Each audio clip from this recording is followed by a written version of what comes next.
Assalamualaikum warahmatullahi wabarakatuh. Halo adik-adik semua, welcome back my YouTube channel. Kembali lagi bareng Kadila. Di video kali ini kakak membahas 4 strategi daftar UTBK SBMPTN plus pemilihan jurusannya, karena besok merupakan hari pertama dalam pemilihan jurusannya. So bagi adik-adik yang penasaran, stay tune terus ya.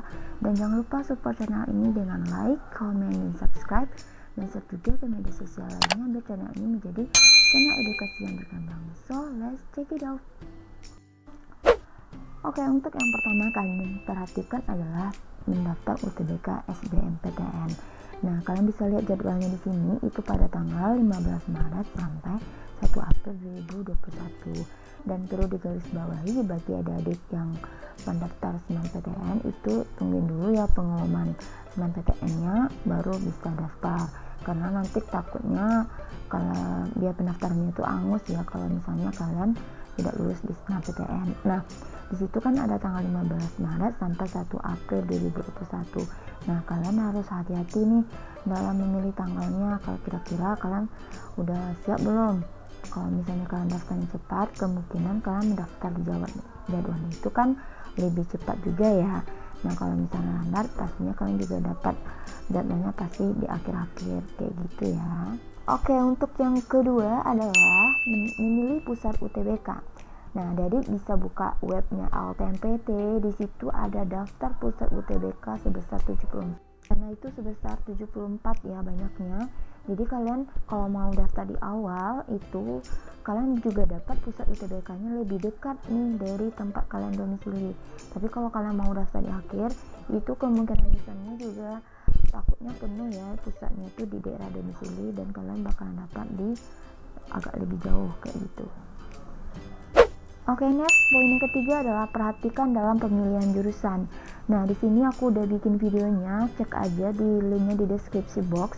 Rekomendasi jurusan berdasarkan nilai tertinggi. Misalnya kalau kalian unggul di ekonomi matematika, nilai UTBK-nya pilihlah jurusan yang berhubungan dengan rumpun tersebut, baik itu sosiologi, dan juga lalu ada rekomendasi jurusannya untuk yang unggul di sejarah maupun di sosiologi. Nah, kalian cek aja videonya dan sesuaikan dalam pemilihan jurusan berdasarkan nilai UTBK kalian.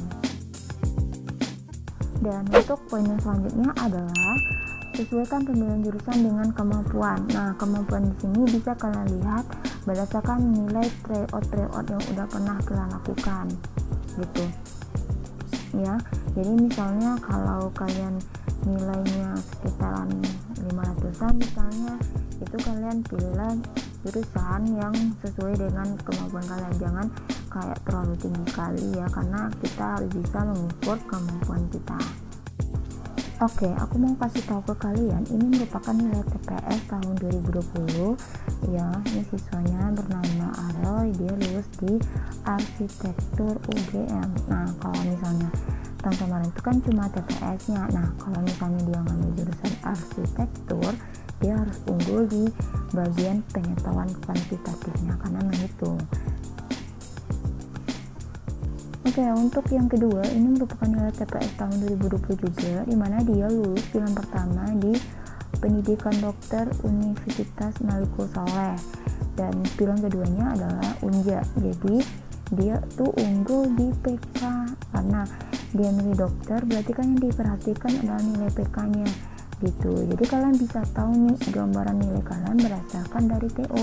Kalau misalnya kalian udah sering ikut TO, pasti kalian tahu kira-kira kalian unggulnya di mapel apa dan nilai TPS-nya bagaimana. Jadi emang hati-hati banget ya dalam memilih jurusan, perhatikan juga nilai kalian unggulnya di mana. Nah, oke guys, dari situ kalian bisa lihat nih kesimpulannya gimana. Kalau kalian mau daftar di awal, di tengah, di akhir, itu tergantung kesiapan kalian masing-masing ya adik-adik, karena takutnya kalau daftar cepat pun nanti kalian belum siap untuk ujian gitu ya. Yang penting sesuaikan dengan kemampuan kalian, dan aku juga udah bikin video tentang bagaimana pemilihan jurusan untuk yang pertama dan keduanya berdasarkan nilai passing grade ya. Jadi kalian bisa mengurutkan jurusannya berdasarkan passing grade. Oke guys, di sini aku mau menjelaskan tentang klasterisasi perguruan tinggi tahun 2020. Ini tujuan untuk merumuskan perinci kualitas perguruan tinggi yang telah terdokumentasi di Pangkalan Data Pendidikan Tinggi. Ya, di sini tuh sumber datanya itu dari data Pangkalan Data Pendidikan Tinggi. Baca aja di sini. Dan ini udah sesuai dengan pembobotan indikatornya, banyak sekali yang diukurnya ya. Nah setelah itu ada nanti indikator dan bobotnya itu dari input, proses, output, dan outcome. Nah di sini data-datanya dari segala tersebut dapat disimpulkan bahwa untuk data perguruan tinggi klaster 1 itu ada 15 perguruan tinggi. Jadi yang tertinggi itu dari IPB, UI, UGM, UNAIR, ITB, ITS, UNHAS, UB, Undip, Unpad, USM, UNY, UNAN, USU, dan UNM atau Universitas Negeri Malang. Jadi itu diurutkan dari dari skor indikator inputnya gitu, proses, output, dan outcome. Jadi hasil kerjasama tahun 2020 dapat diakses secara daring melalui web ini. Oke, sekian dulu video aku kali ini, semoga bermanfaat dan selamat watching. See you on my next video. Assalamualaikum warahmatullahi wabarakatuh.